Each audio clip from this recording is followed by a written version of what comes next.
Good afternoon, everybody. This is an instructor help video today for you Pilates instructors in my group.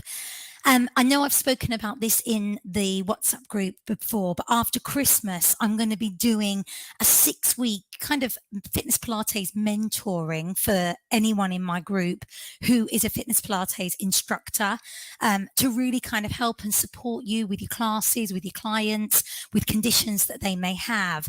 And that will be all included within your VIP membership. So you won't need to pay any more for that.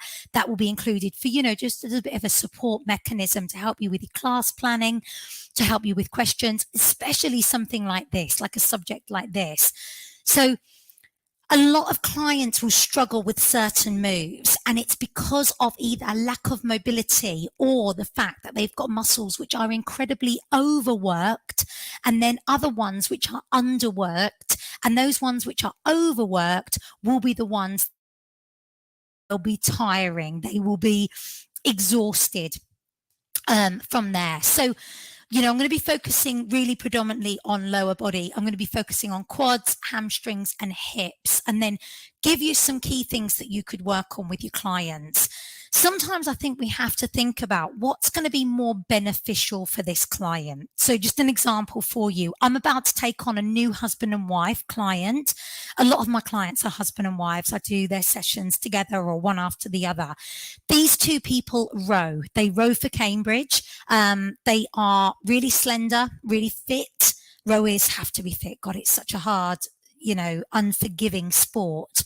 And the lady has been starting to come to my Pilates sessions at Cambridge Country Club, and she's inquired about having personal training for Pilates for her and her husband because they get injured a lot, and also they are as stiff as a board. Now, she is very slender, but she struggles with a lot of the moves, not because she's not strong, because my God, she really is strong. She rows, but she's so unbelievably tight, because if you imagine, she's literally sitting in this position for hours while they're doing their rowing training. So the hip flexors are overworked continuously because they're constantly, in an isometric contraction. Her back is dead stiff because, again, there's no movement there. Her constant, she's got constant tightness through her legs as well because of that rowing action.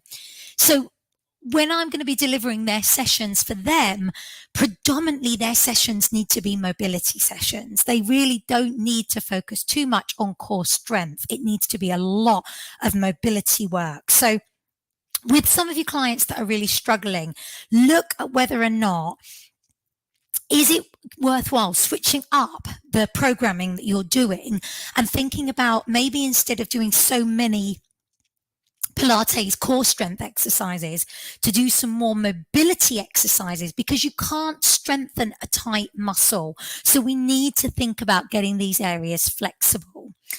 The other thing to be aware of, and I know I've spoken about this in the past, is if you've got clients who feel pain in their hips when they're in this position, so whether or not it's, they're in this seated position here and they're getting pain in their hips in that position, or when they're going through into like a half roll, they're getting pain in their hip here, or if they're in tabletop position, they're getting pain in their hip here. That isn't because those muscles are tight and need stretching, because actually that position of the muscle for the hip flexor, for the iliopsoas, is not being pulled in any way, shape or form. It's actually as laxed as it possibly could be. What you'll find there is the hip flexor is actually tired. It's overworked. It's constantly being used. And the other muscles around it, around the hip, like glute medial, glute minimal, aren't doing their job properly. So it's overstrained, not overstretched. It doesn't need to be stretched, essentially. So what we need to focus on then is, instead of giving them lots of exercises where the legs are very close to the body, is starting to open up that area, but also getting the outer muscles to work. So you need to give those clients more clam, more side lying leg lifts, side lying leg rotations, anything that's going to work more of that outer thigh, outer part of the glute. Fire hydrants are going to be much more effective. And then essentially you could do more work here, opening up that space of the hip flexor, engaging the glutes a little bit stronger. You could enhance the core activation by being here. That might be more beneficial for those clients, or working more to open up into your shoulder bridge. And that's going to be better. You'll find then that when you start to activate those other muscles, the hip flexors then get a bit of time off, and they actually then start to feel better when you start bringing back those tabletop positions or those seated positions. Now, some people really struggle, say for instance, in a rollback position because their hamstrings are really tight, their lower back is really tight. So what we might need to do is think about, could we possibly do some exercises to release the lower back, to release the hamstrings first before we do those rollbacks? So I would probably suggest putting your shoulder bridge exercise in, which is going to help to release the lower back and open up the hips a little bit more before you do your roll backs. Think about your programming. Think about the order in which you're putting things in, because just by releasing that lower back in your shoulder bridge or into a knee roll might actually just relieve that before then you go into your rollbacks. The other thing that you can do to help and support is use props. These can be brilliant. They can be amazing to help people come up and down from the floor. So using your prop, using your band around the feet, long band, to come up and down, that will help to improve their mobility in their spine, coming up and through from here, which will be really, really beneficial. Going back to the shoulder bridge, now if somebody has got very tight hips, it may limit the way that they move. So a couple of things that we can do, and the first thing is take the feet wider. Whenever you take your feet wider and turn your toes out, you actually increase the amount of external rotation you're getting in the hip. So this would be the same if we're standing, which I'll show you in just a second. But rather than always cueing feet hip distance, which might be preventing your client from moving effectively, take the feet wider, turn the toes out.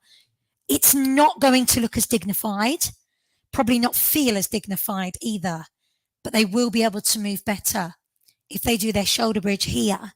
So that might be more beneficial for your clients. So that is the same as when you're standing. So if you're doing any squats and you want your clients to be able to come down deeper, turn the toes out, have the feet wider.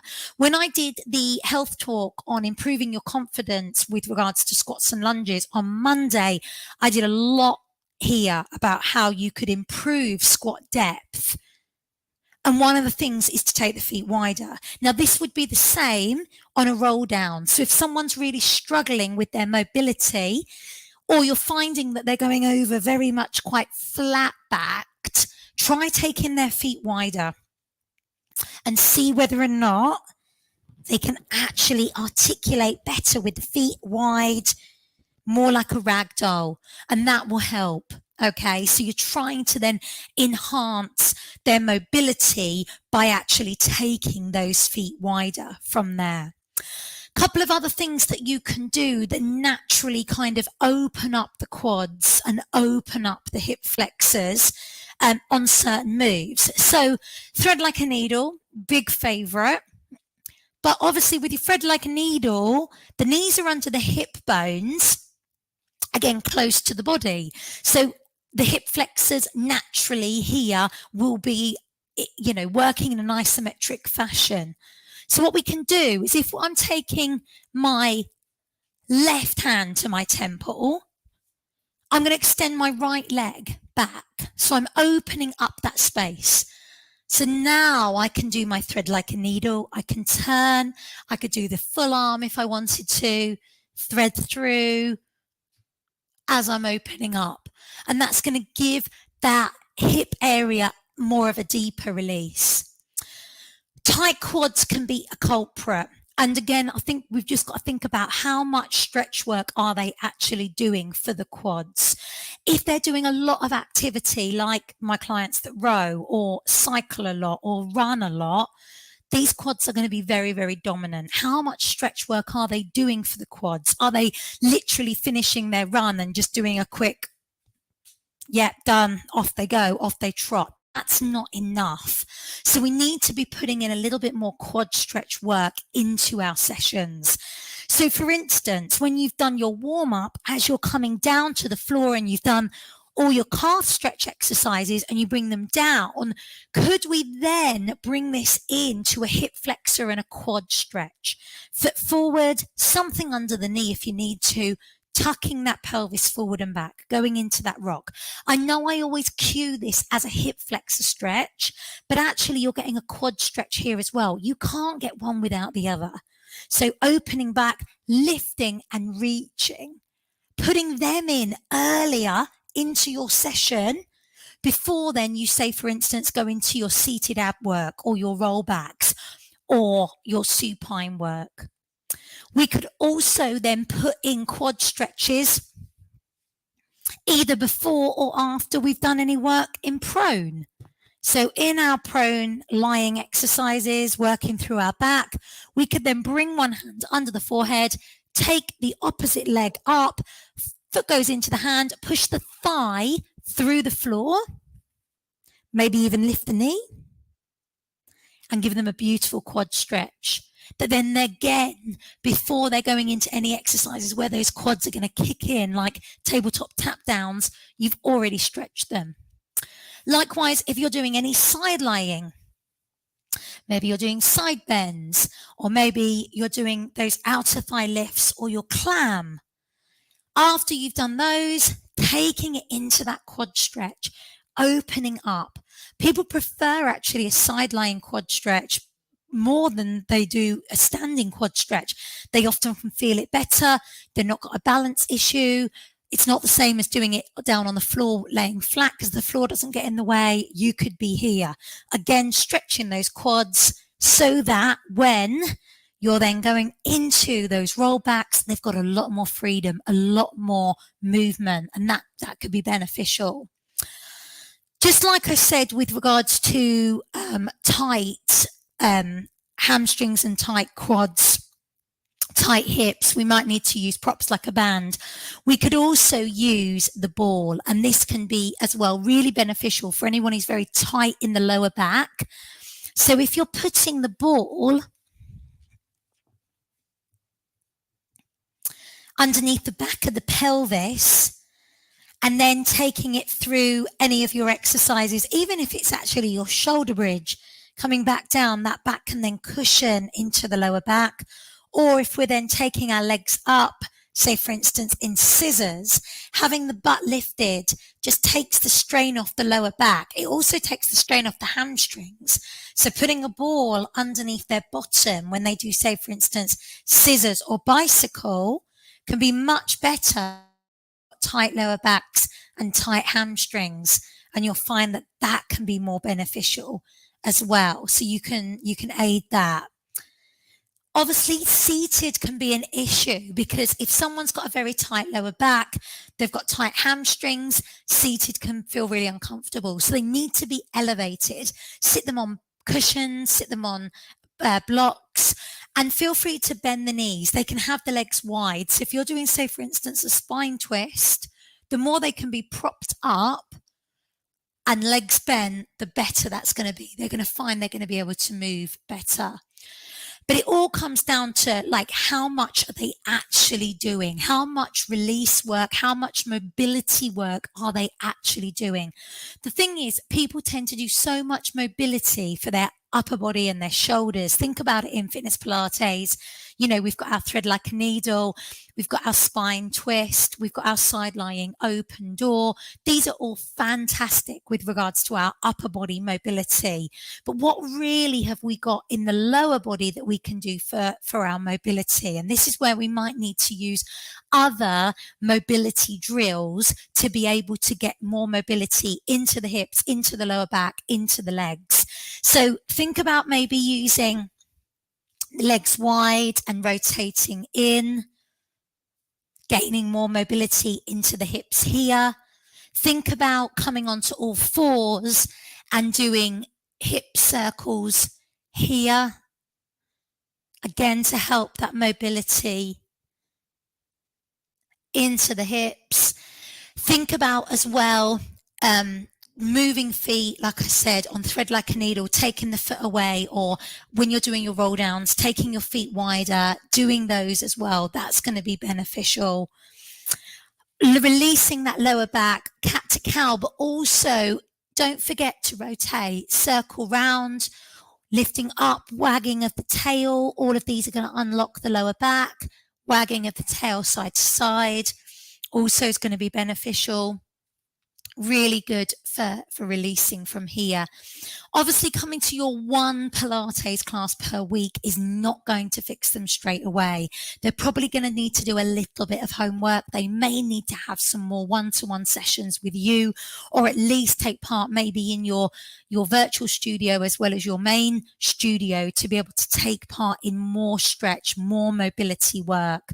The more you can stretch and mobilize and keep these joints really nice and mobile and healthy by using movement, the better that's going to be. And then they're going to find that they're going to be able to move better. They're going to be able to move a lot more freer.